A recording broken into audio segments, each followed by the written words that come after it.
Abonne-toi. On continue notre scénario. L'extrême droite impose une identité nationale unique, excluant toute diversité. Dans plusieurs pays, comme la France ou l'Espagne, les langues régionales sont bannies pour renforcer une identité pure. Les minorités ethniques, religieuses et culturelles sont rejetées et persécutées. En Allemagne, les Turcs subissent un contrôle renforcé.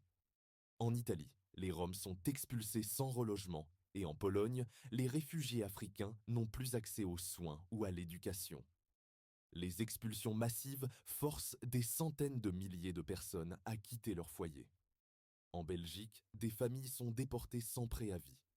Au Royaume-Uni, des immigrants d'Europe de l'Est sont expulsés malgré leur intégration. La libre circulation en Europe est stoppée. La peur de l'autre est cultivée par les médias et les écoles. Les manuels scolaires occultent l'histoire des minorités, comme la présence arabe en Espagne médiévale ou la contribution juive en Pologne.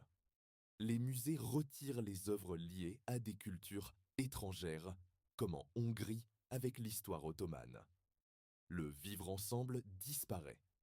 Les quartiers mixtes deviennent homogènes et isolés. En France, la mixité sociale s'efface, accentuant la méfiance et les tensions intercommunautaires. Les écoles se divisent aussi. L'Union européenne se fragilise, les tensions entre pays augmentent et des murs sont érigés, notamment entre la Hongrie et la Serbie. La violence entre communautés explose.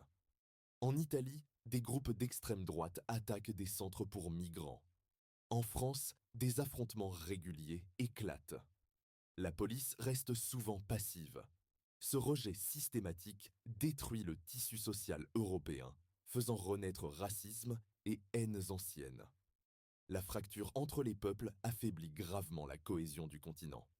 Si toi aussi t'es un rebelle du réel, like, commente, partage, et pour les autres épisodes, abonne-toi.